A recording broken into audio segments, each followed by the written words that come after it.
A New Perspective explores breakthrough strategies, techniques, and technologies with leading industry experts to optimize human mind, body, and spirit.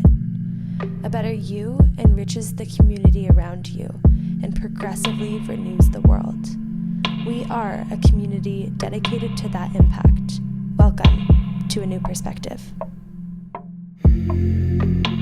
Ladies and gentlemen, welcome to A New Perspective. Today, I am joined by Dr. Amber Krogsrud. Thank you so much for being here. Awesome. Thanks for having me, Joseph. I appreciate it. Definitely. So today we are diving into, as usual, all things natural healing, natural health, all that good stuff. And just first and foremost, every time I interview a naturopathic doctor, I'm always curious just on your journey here, because it's definitely a little bit of an industry that's kind of full of mavericks and people that are kind of bucking the traditional system, at least in allopathic medicine. And that's something that always kind of fascinates me. So tell me a little about you, just how your journey into natural medicine. How'd you get here? Sure. Yeah. I love the word maverick. That's very fitting.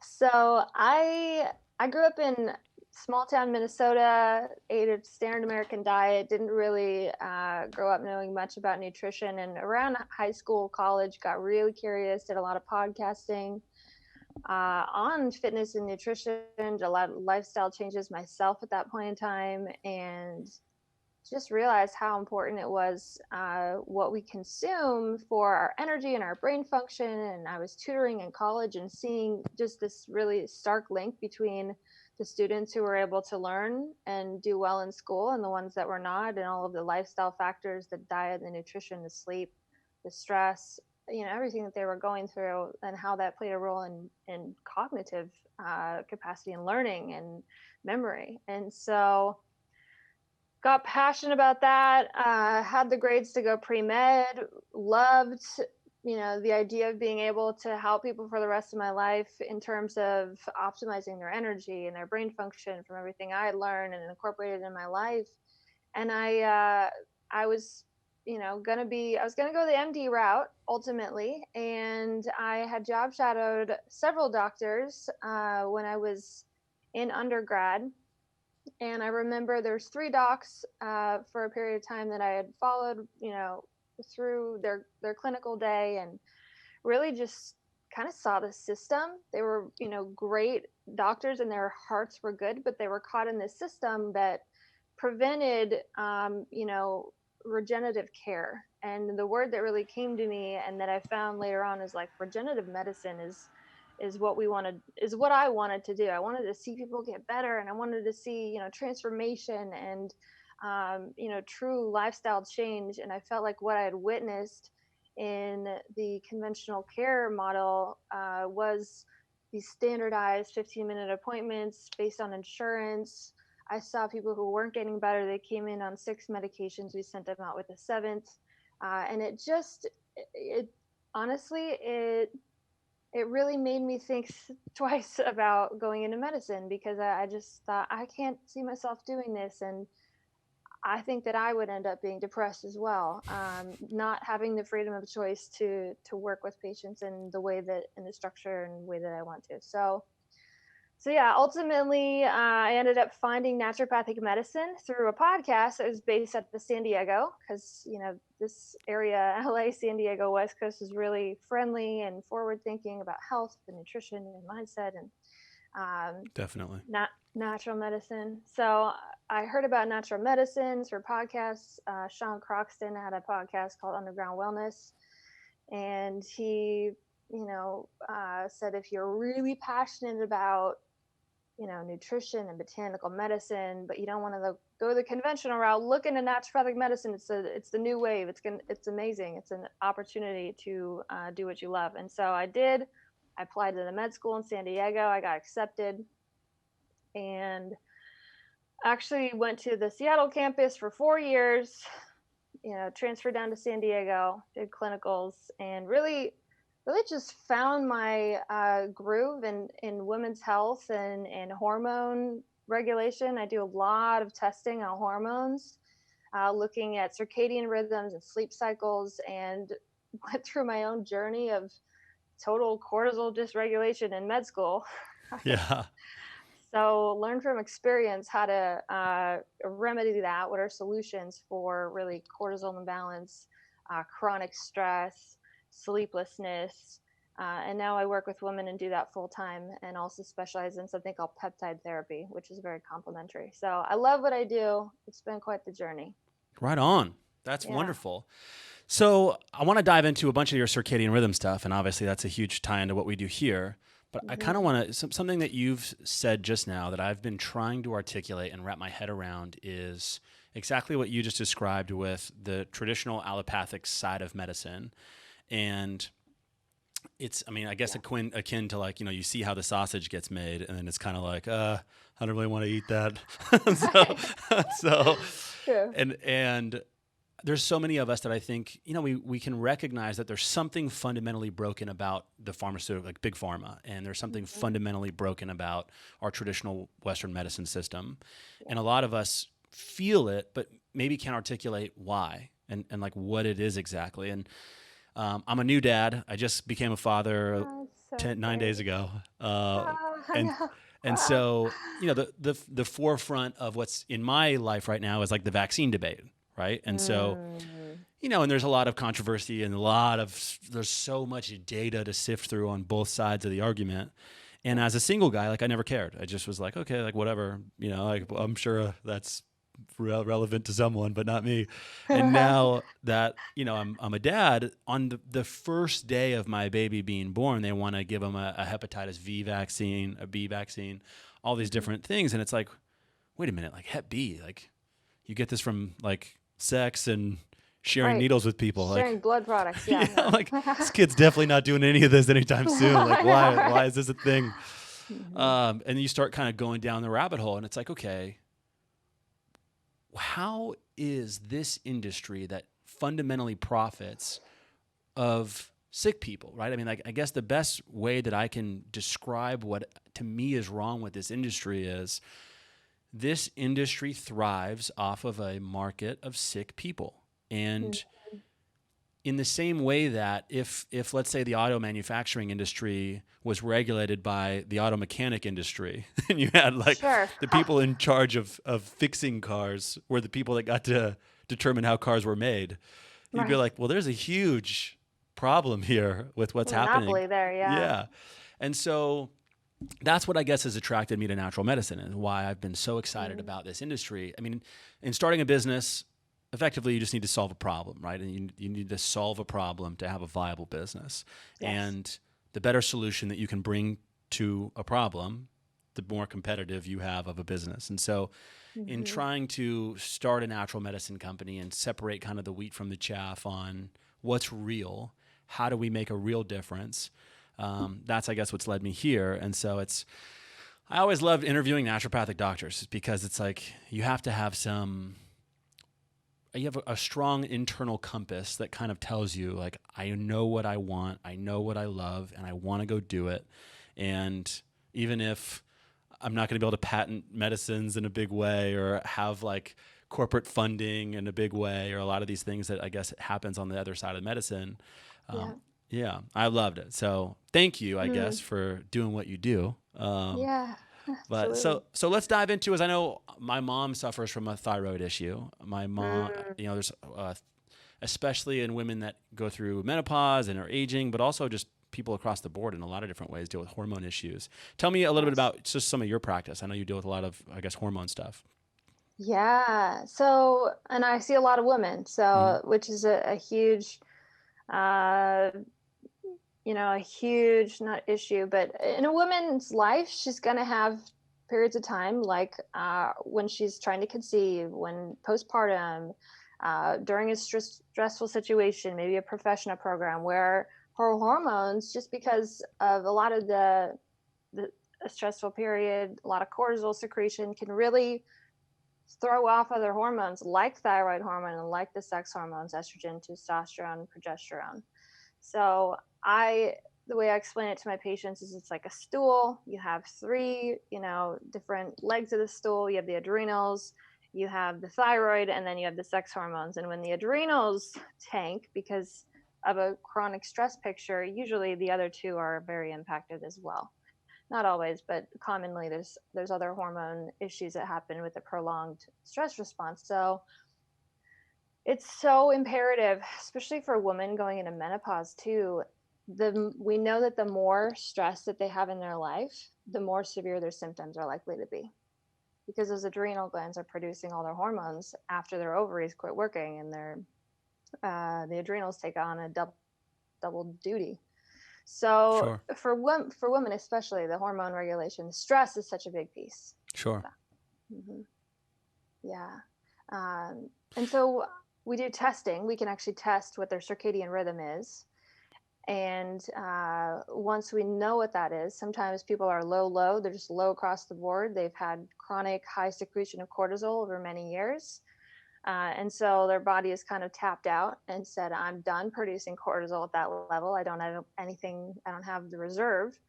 And then we can also find, people who are in that kind of stage 1 chronically high stress state, mom, go, business owner, running a household, just pumping out cortisol. And usually at some point she'll actually report or seek out a naturopathic doctor like me and say, hey, I used to be able to run at this level and now I cannot keep up. I just need to sleep. I can't stay on top of my life and my kids, and I need help, and I'm just tired all the time. And a very, very common scenario, because women do, run so many things. We have so much responsibility. So it's just so imperative for women to support their body and have things on board like botanicals, like formulations that support them, support their circadian rhythm, support their stress response. And that's why I love Aneu, because so many of the botanicals and the things that you've put in the product there's research to prove that they help with that stress response, with the circadian rhythm. When women are getting better sleep, their hormones naturally regulate. So reishi, cordyceps, you have a lot of mushrooms in there. You have hemp in both the morning and in the evening formula. Huperzine A, a lot of ginkgo, amazing things for the brain and blood flow. But yeah, women need to have a strategy on board, especially if they're in a high stress state, but even if they've kind of hit that low. So all sorts of things, botanicals, using herbal medicine. I use peptide therapy as well, which is kind of a cutting edge therapy that A4M, I was trained by the Academy of Anti-Aging Medicine in peptide therapy. But there's all sorts of tools in natural medicine that we don't have to use pharmaceuticals. Like, the good news is that we don't have to put women on birth control for the rest of their life, which actually suppresses the signal from the brain. It suppresses their natural hormones.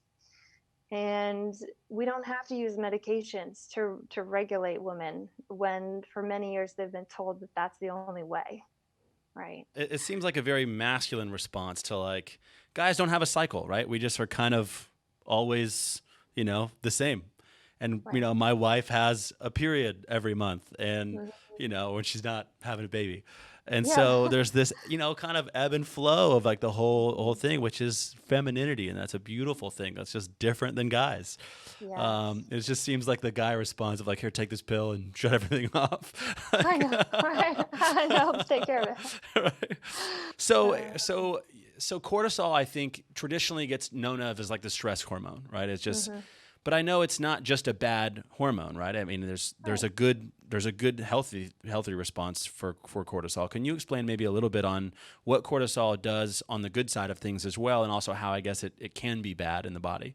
Can you explain a little bit of that? Yes, absolutely. So we do need cortisol. It's the awakening response, so what they call the CAR, the cortisol awakening response, and we can test that, we can look at that, we can improve upon that.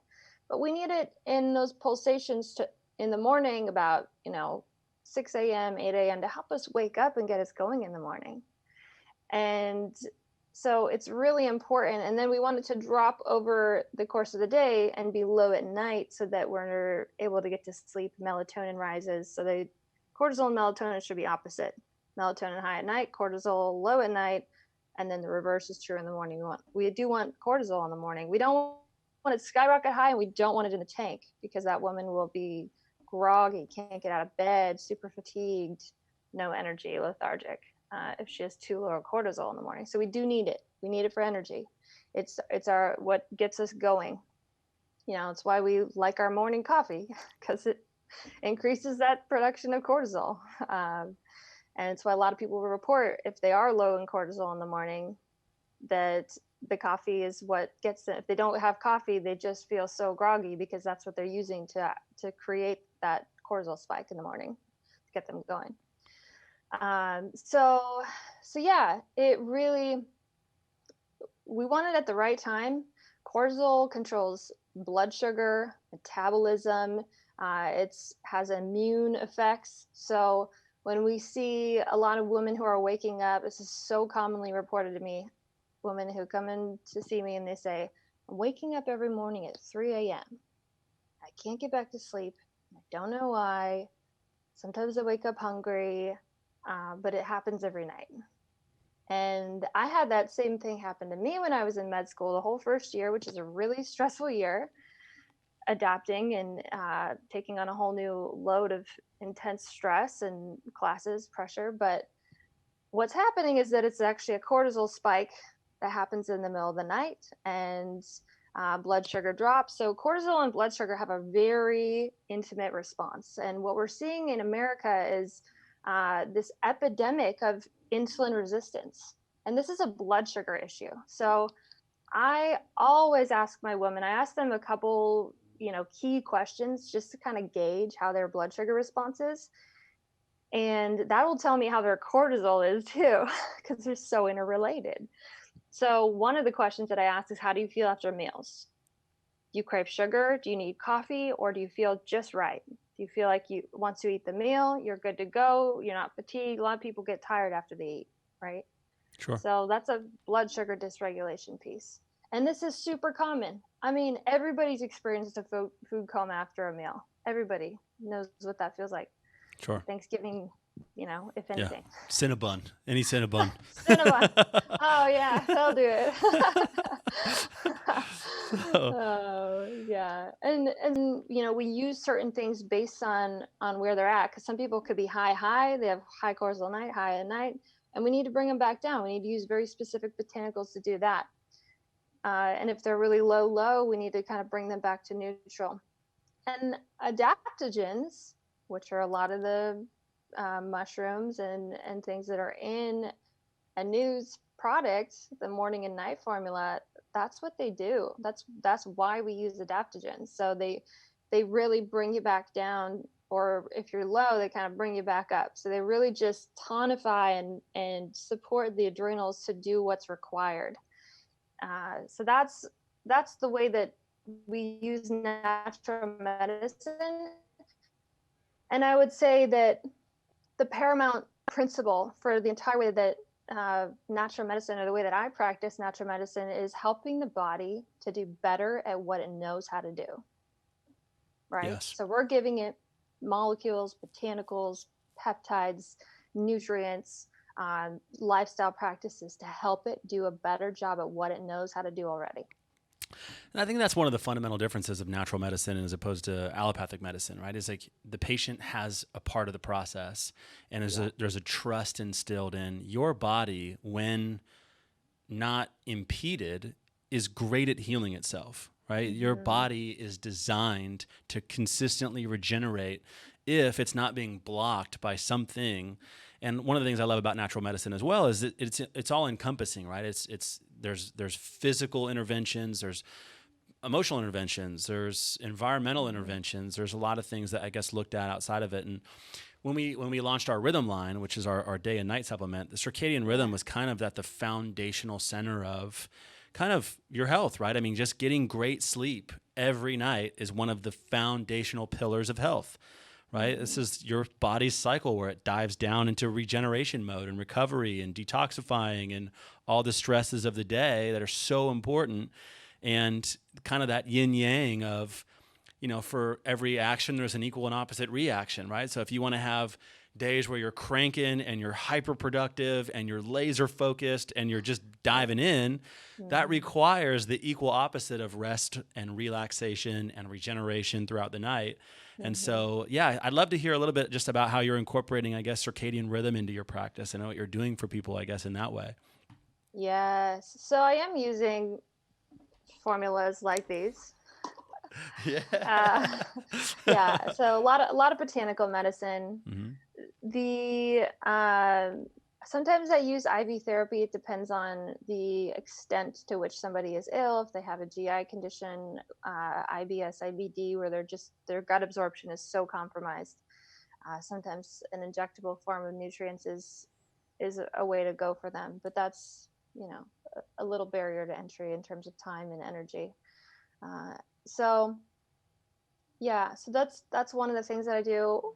Of course, we look at nutrition. What are they, eating those blood sugar stabilizing meals, so protein, fat, carb, a good kind of, divide a plate in three, like a pie in three, and having a complex carbohydrate, a nice source of fat, and like an avocado, and then a lean, healthy protein.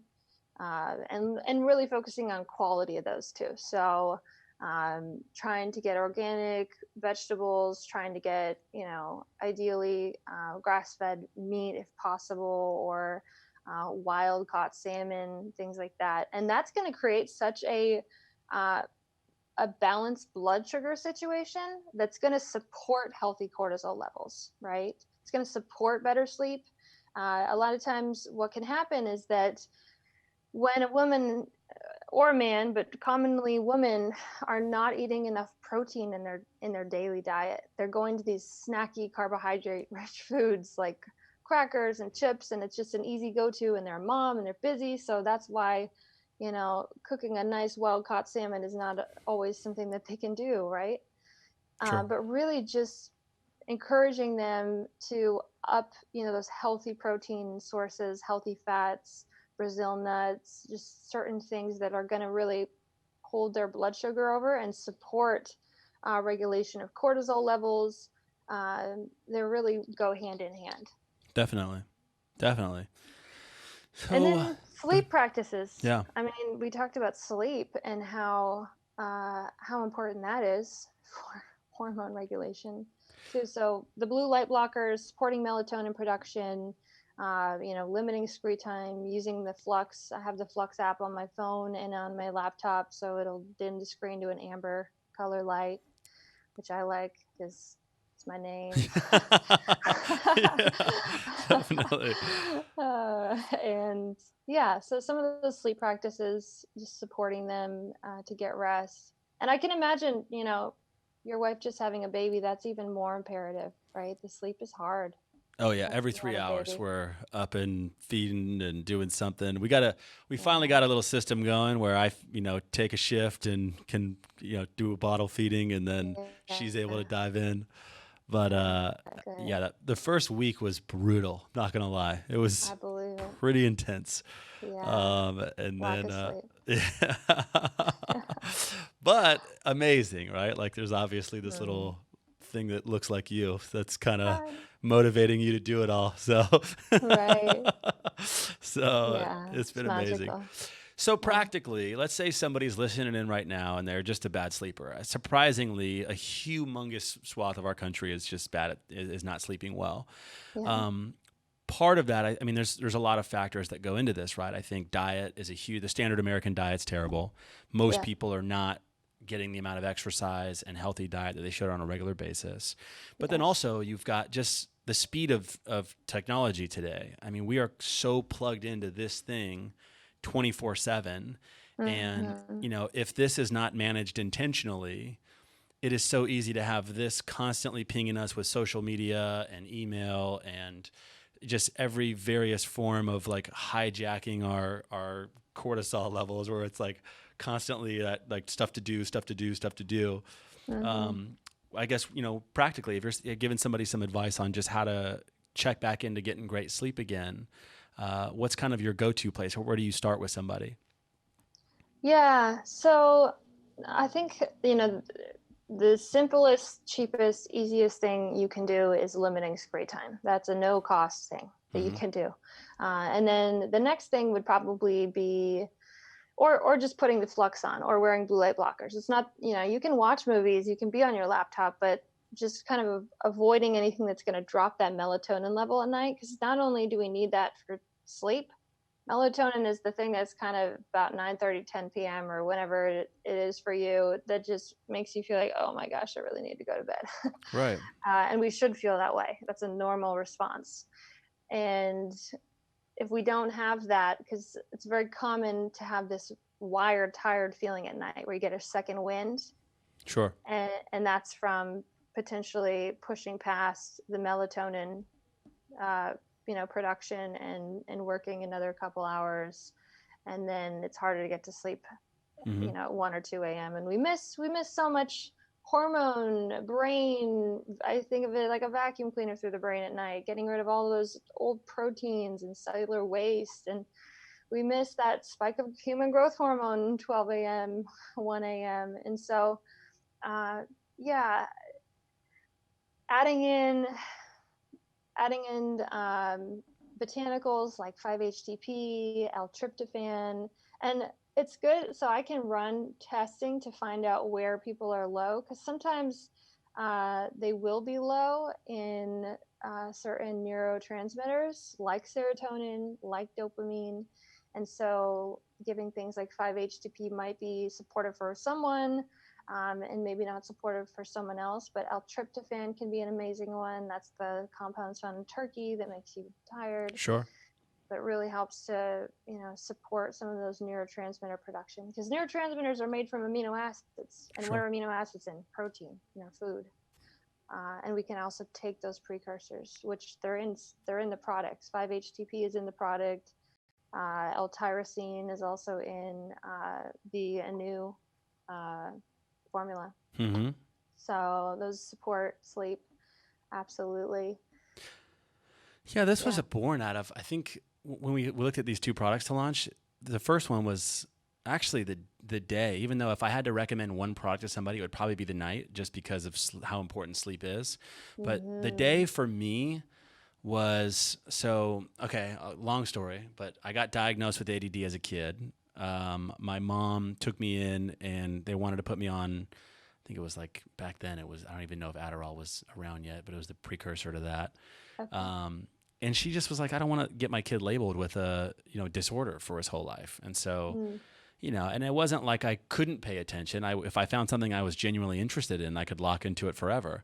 But it was, learning trigonometry at 13 that just wasn't super interesting. No desire. And so, I've, and it's, back to that kind of thing where your gut feeling of like, man, if I jump on a lot of these pharmaceutical drugs for focus medications, I've had, my wife's an attorney. And so she got prescribed 80 milligrams of Adderall to start in law school, which is huge.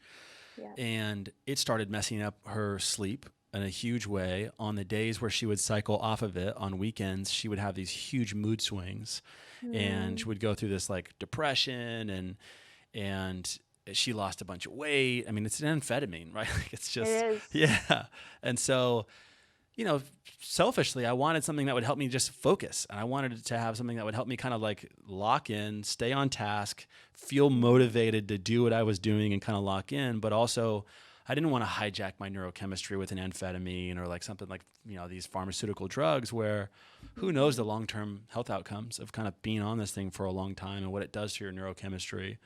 Yes. And so that's kind of where we started with this day. We wanted to have this, boost of being able to focus, lock in, have kind of that energy with the B complex and the different adaptogens that are there to kind of focus, but then also kind of wind down at night and kind of lock in on all that stuff. So the nootropic market obviously is something that's been exploding, and we've got a really fun solution that's healthy actually, and not something that kind of hijacks you.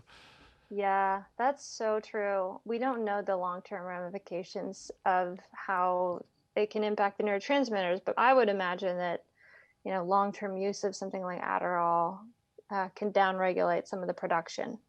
especially because it works on dopamine. It's a reward pathway. It affects that in the brain. So yeah, I love using other things when possible. And it's honestly, I don't know. Most of my patients report difficulty with focus. Yes.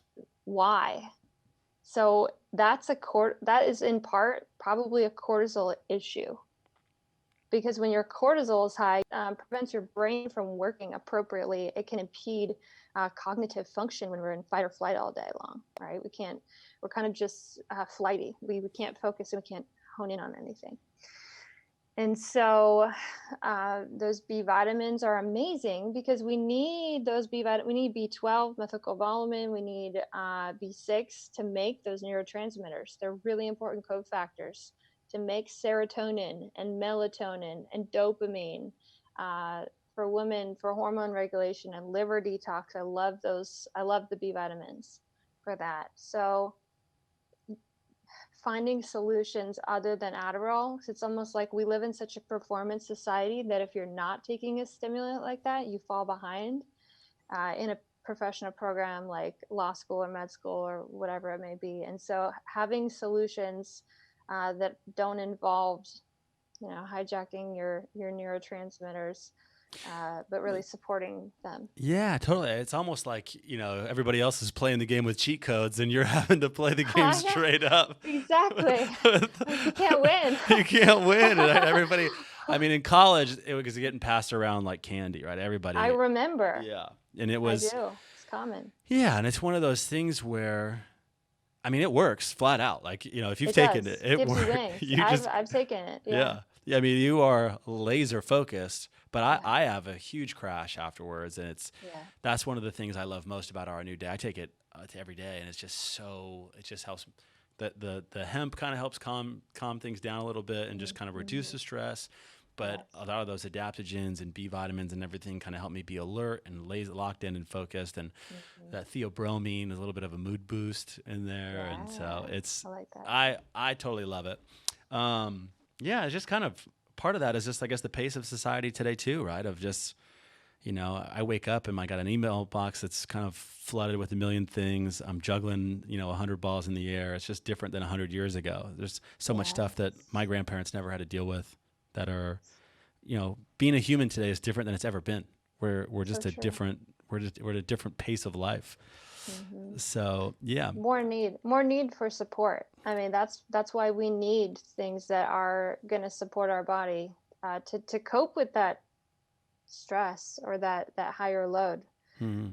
And that really is where the future of medicine is there's things that are in our environment, the way that our society is set up, the load of work which each individual has now is substantially more the information that we're taking in, the taxes to our mitochondria. We have 5G, we have vaccines. Like, the future of medicine is going to be in providing things that we can't escape our environment. We can't escape this, but we can provide things that help you cope with it and help your cells not to be dysfunctional in the midst of it. So that's pivotal. The people who are using those products, it's the adapt or die thing. Right. Your cells will die if they don't have those nutrients, the support.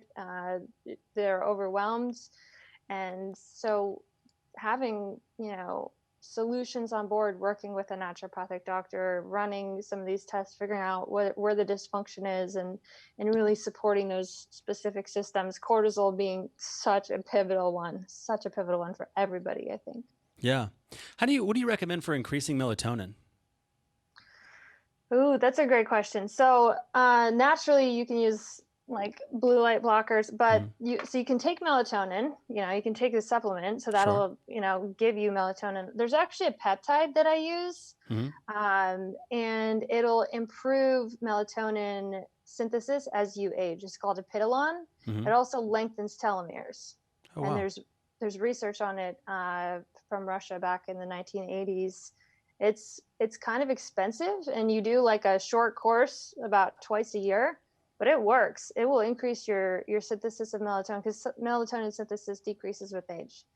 But the simplest way, you can buy a 3 milligram tablet for like $12-15 at the store. It's not expensive.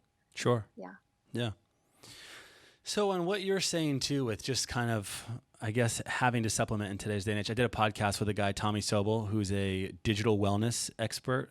His whole big thing, he was working for Steven Spielberg, and he was like crazy pace. And so he started this big movement now called the Go Brick Method, where you turn your phone into a brick for an hour every day and you like do something you love. And it's like his big thing is like checking in. But one of the things he said on the podcast that we did that was kind of interesting is, 50 years ago, gyms weren't like a thing, right? We were just way more active in our society. And the concept of like going somewhere to like lift heavy things was just not a thing that we did because we were active in our lives. And so as, society changes and as the pace of society changes, we now have things that where it's like, all right, let's go lift heavy things in a room somewhere and get sweaty because this is what we need to do now. And the same thing with like digital wellness. His big thing is, I remember when we got our first computer when I was a kid, there was like 15 minutes of computer time. Like I had 4 brothers and sisters. And so we got to rotate. We each got 15 minutes and, there's like 4 things to do online. Like you could send an email, you could like be in a chat room and like maybe that was it. Go to a website. And now, I mean, you could spend all day and not make a dent in the things that you can go do. And so now you have to be so intentional about your screen-free time, right? Which was just not something that you had to regulate. And I love what you're saying around, you just need to incorporate it, adaptogens and these, things into your health practices now that, 20 years ago weren't necessary. But as society changes and as everything's changing, you need to be able to incorporate these new technologies. Otherwise, you're going to get it kind of left in the dust. Yeah. Exactly. For me, like some of those are behavior practices too. Like if I don't meditate in a week and I don't get a chance to like just sit in silence and like defrag the hard drive, like I'll spin out and I'm getting too much fight or flight everywhere all the time. Like I have to like hit the pause button. And that's one of the things I also love about natural medicine is it incorporates behavioral practices along with medicine and all these other things as well. Yeah, so absolutely. You're not alone there. And I think that meditation is one of the more powerful. There's research to show how it modulates your cortisol level. So it's free. It takes definitely a deliberate intention and a practice and, silence, getting away from the world, which some days feels really hard, but totally. But it does make a huge difference. Yeah, I talk to anybody who's like an achiever, and they're just like, "Well, you just like sit on a cushion and just be quiet. Like, what's the point of this?" And you're like, "Dude, like until you do it, and realize how hard it is. It's not easy, right? Like, the first time you try to meditate, you sit down and you go, I really got to get the breaks done. Oh, I got to get groceries. Oh, I got to, it's not easy to actually just sit and be with, silence and like, should I just watch your breath and like all those things? It's difficult, but being able to just be present to where you are, it's like one of those things that in 10 minutes, I'm like a different human being, which I love as well. Same thing with working out. It's like these little tiny things that make the big difference over time in our bodies. Yeah, I love using for people who haven't meditated before, the stepping stone that I use to get them there is really using like a visualization practice. So giving them, I have a couple like audio visualizations that are really powerful. Tony Robbins has one that's on YouTube that I do a lot of times. It's called priming exercise. Yeah. And it really, if it's hard to pay attention for 10 minutes of silence, something like that could be the bridge to meditation, where it walks you through feeling those feelings of gratitude and send healing out to your loved ones and really just capturing what you want your day to look like. And then when you meditate, you can kind of build up to that and still use some of those mental practices, even though you're not listening to the visualization, you're meditating, you're thinking about, the feelings that you want to experience that day, that kind of thing. Yeah, definitely. The 15 minutes to thrive. Yes, I love that one. Yeah, definitely. My favorite. I did his whole Date with Destiny and a bunch of his work that I love. I'm a big Tony Robbins fan for sure. Me too. Yeah. So when somebody comes in for some testing with you, Yep. How does that work? I'm actually very curious, especially with the products that we have, to be able to figure out, I'd like to measure the impact. I'd like to really be able to see, like, here's where you started and here's the impact that our products have been able to make. When somebody comes in for testing, to see where they're at with their circadian rhythm, is it a blood draw, or how do you go through that testing process with them? Yeah, so I can order blood labs and draw blood and all of that, but I prefer using, there's some newer functional tests, and because of COVID, I've also relied on these more, but they give, I would even say, better data than a blood test would, because what you get for hormone testing on a blood test is just some pretty basic point in time labs about what's your estrogen, your testosterone, and your estrogen, and then they'll measure a 1 point cortisol, which tells you absolutely nothing. So what I prefer to use is something called a Dutch test, which is a dried urine hormone panel, and we get 4 samples in a 24-hour span. So 2 at night, 2 in the morning. Super simple to do. You do it from home. You send it in. You get a 6-page report. And there's a lot of research and data on how the urine looks at the metabolites, which blood testing can't give you. So you find out, okay, how is testosterone metabolizing in the body? Are we having that way more DHT, which causes, hair thinning for men and for women too, or acne? Are we having low levels of progesterone in the metabolites? What's happening with the breakdown products of estrogen, which, can increase the risk of women getting estrogen-related cancers? So we can see what's happening there. And then the beauty of that test too is that we look at their cortisol curve, which so many doctors fail to test.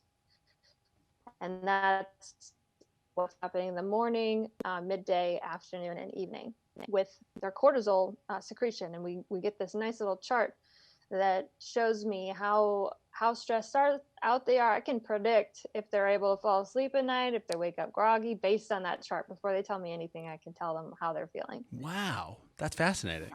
Yeah. Is that really something that I could do from Austin, or do I have to come out to LA and see you? Oh, no, I can. So it can be done from anywhere. I can ship you a kit. It's free to drop ship it to you. And then you just do the test, you send it in.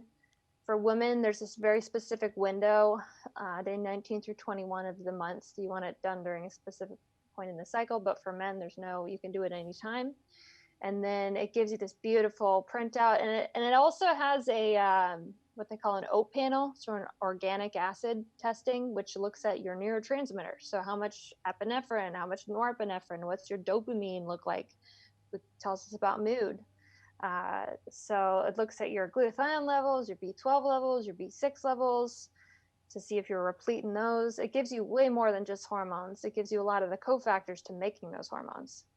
That's wonderful. I love that test. Yeah, I use it a lot. I'm definitely going to do that. I definitely want to do that with you. Okay, I'll ship you a kit, and we'll make that happen. Yeah, that would be fun. I'll go, and then we'll walk through the results. Everyone I walk through that test with steps away and says, that was so incredible. I didn't know all that stuff about my hormones and how I made everything and what I'm low in and why I'm feeling this way and how I can sleep better. It's really informative. That is wonderful. Very, very cool. Yeah. Well, wonderful. So if anybody's around the LA area, tell me a little bit on just where people can find you. Do you have a website or office somewhere people can hang and find you? Yeah, so I'll give them my website. So it's drambernd.com. And then they can also reach out to me on Instagram, Twitter, Facebook, and it's all going to be doctor spelled out DOCTOR, Amber ND. Very cool. Amber ND on all of those platforms. And then I do have an office space in LA here in Redondo Beach, and also in Studio City, which is North LA, but we haven't really had our offices open other than for 3 weeks when things did reopen, and now we're on a second lockdown. So I've been seeing, going over lab results and ordering tests virtually, which is, we can do everything that way, which is great, other than IVs and in-office procedures. But yeah, there's a lot of functionality that can really work with anybody on hormone testing and looking at cortisol levels and supporting sleep, supporting hormone regulation, post-birth control, postpartum, menopause. I do a lot of work with those types of patients. That is so wonderful. Yeah. Well, if anybody's listening in, I can tell you guys, going down this road, if you've struggled with waking up groggy or having trouble falling asleep or waking up in the middle of the night or just feeling like you're not your fullest version of you, right? If you're not able to give your best self to the things that are important to you, whether that's the family or your career or whatever, there's a very strong possibility that it's some type of issue with your circadian rhythm or with your hormone levels. And so definitely check out Dr. Amber. Definitely check out hopefully our products and see if we can help you out as well. But ladies and gentlemen, that is a new perspective. Thank you so much, Dr. Amber, for being here and hanging with us. And we will see you guys next time. Have a good one.